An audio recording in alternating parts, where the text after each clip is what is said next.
1600-ലധികം സർവകലാശാലകളും 1,00,000+ കോഴ്സുകളും UG, PG, diploma, MS വരെ ലോകമെമ്പാടുമുള്ള സാധ്യതകൾ. കൗൺസിലിംഗ് മുതൽ വിസ വരെ, ഫോറക്സ്, ലോൺ, ട്രാവൽ, അക്കോമഡേഷൻ എല്ലാം ഒറ്റ ടച്ച്. വിദേശ പഠനം ആഗ്രഹിക്കുന്നവർ ഉടൻ വിളിക്കൂ 9001 800 800120. പാട്ട് ശരിക്കും പറഞ്ഞ ചേട്ടാ ഭയങ്കര ഒരു ഓളം. എവിടെ ഇരുന്നാലും നമ്മളെ എല്ലാവരെയും കസേരയിൽ ഇരുത്തത്തില്ല, ചാടിച്ചു കൊണ്ടുപോകുന്ന പോലെ അത്രയും ഒരു ഓളം ഉള്ള ഒരു നല്ല ഒരു പാട്ട്. ചേട്ടൻ ആദ്യം ഒരു കൈ.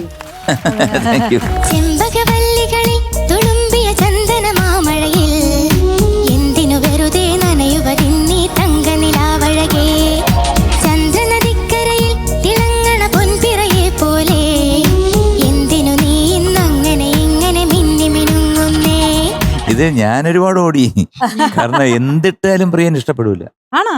നമ്മുടെ കമ്പോസിംഗ് ഇരുന്നാലേ അറിയത്തുള്ളൂ. ഇത്ര 25 പാട്ടിട്ടാലും അതിനകത്ത് ഏതെങ്കിലും ഒരെണ്ണമായിരിക്കും.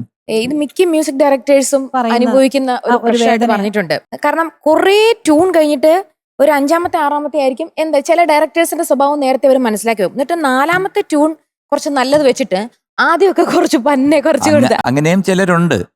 പ്രിയനും ഞാനുമായിട്ടൊരു ഇന്റിമസി വെച്ചിട്ട് പ്രിയൻ സ്ക്രിപ്റ്റ് എഴുതാൻ വേണ്ടി ഇരിക്കുന്നതിന്റെ അപ്പുറത്ത് തന്നെ ആയിരിക്കും ഞങ്ങളും ഇരിക്കുന്നത്. തബല, കീബോർഡ്, ഗിറ്റാർ എല്ലാം ഇട്ടിരിക്കുമ്പോഴത്തേക്ക് ഞാൻ ചുമ്മാ ഓട്ടുന്നുണ്ട് വരണം വെറുതെ എന്തെങ്കിലും ട്യൂൺ ഇങ്ങനെ പാടുമ്പോഴത്തേക്ക് ഇവരിങ്ങനെ ഒരു ഗ്രൂവിൽ വായിക്കും. പുള്ളിയെ ശ്രദ്ധിക്കില്ല. പക്ഷേ വേറെ എവിടെയെങ്കിലും ഒരു സ്ഥലത്ത് ഇങ്ങനെ എഴുതിക്കൊണ്ടിരിക്കുമ്പോൾ നമ്മൾ വേറെ എന്തെങ്കിലും പാടിയാൽ അത് കൊള്ളാം എന്ന് പറയും. അപ്പം ഒരു പാട്ടിൻ്റെ ഒരു ഗ്രിപ്പ് കിട്ടി. നമ്മൾ മുങ്ങിത്താഴാൻ പോകുന്ന ആൾക്ക് എന്താ കച്ചിത്തരുമ്പ് കിട്ടുന്നെന്ന് പറഞ്ഞല്ലേ, അങ്ങനെ ഒരെണ്ണം കിട്ടുമ്പോഴാണ് ഒരു പാട്ട് ആകുന്നത്. ആ പാട്ട് വെച്ചിട്ട് പിന്നെ നമ്മൾ അടുത്ത മുറി പോയിരുന്നിട്ട് അതിനെ ഡെവലപ്പ് ചെയ്തെല്ലാം ശരിയാക്കിയിട്ട് വരുമ്പോഴത്തേക്ക് ആ പാട്ട് ഓക്കെ ആവും. പിന്നെ ആ പാട്ട് വെച്ചിട്ടായിരിക്കും ഈ സ്ക്രിപ്റ്റ് ഗോസ് അടുത്ത ലൈനിലോട്ട് പോകുന്നത്. അടുത്ത പാട്ടിൻ്റെ ഏത് ബിഗിനിങ് വരുമ്പോഴത്തേക്ക് നമ്മൾ എന്തെങ്കിലും പാടുമ്പോൾ അതിനകത്തൊന്നും വിളിക്കും. അപ്പോൾ എന്ത് പറ്റുമെന്ന് പറഞ്ഞാൽ ഈ പടമായിട്ട് നല്ല ബ്ലെൻഡായിട്ട് കിടക്കും. വെറുതെ ഏച്ച് വെച്ചതിലിരിക്കത്തില്ല. എന്നാലും കുറെ കഷ്ടപ്പാടാണ്. അതുകൊണ്ടാണല്ലോ ഈ പരിപാടി നിർത്തിയത്. അല്ല, ഒരു കമ്പോസർ എന്നുള്ള നിലയിൽ എനിക്ക് ചേട്ടന്റെ പാട്ടുകളെല്ലാം ഭയങ്കര ഇഷ്ടമാണ്. ഏറ്റവും ഇഷ്ടമുള്ള പാട്ടാണ് അർദ്ധനാരീശ്വരൻ എന്നുള്ള സിനിമയിലെ.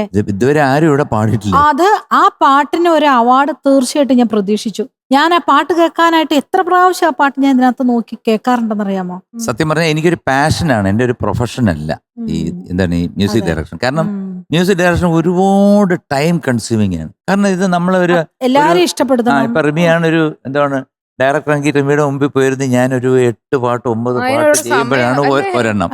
പിന്നെ അത് കൊണ്ടുപോയി നമ്മൾ ഫീഡ് ചെയ്ത് അത് ചെയ്ത് ഓർക്കസ്ട്ര എടുത്ത് സ്റ്റുഡിയോ കൊണ്ടുപോയി സിംഗേഴ്സിനെ കൊണ്ട് പാടിച്ചെടുത്ത് മിക്സ് ചെയ്ത് പിന്നെ പടത്തിലോട്ട് മറ്റേ സ്റ്റെമ്പ് കൊടുക്കണം. സ്റ്റെമ്പ് എന്ന് പറഞ്ഞാൽ 5 സ്റ്റീരിയോ ഇതെല്ലാം കൊടുത്തിട്ട് പിന്നെ തിയേറ്ററിൽ വരുമ്പോഴത്തേക്ക് അതിന്റെ ബാലൻസിങ് എല്ലാം എന്നുണ്ടെങ്കിൽ വേറെ വീണ്ടും ചെയ്തിട്ട്.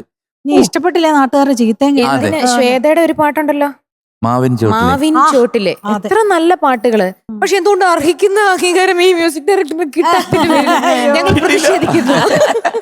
ഇനി ഒരുപാട് മ്യൂസിക് ഡയറക്ഷനും ഒക്കെ നിറയെ ചെയ്യട്ടെ. കിട്ടണേ, കാരണം ഞാൻ പാട്ട് പാടിയിട്ടുണ്ട്.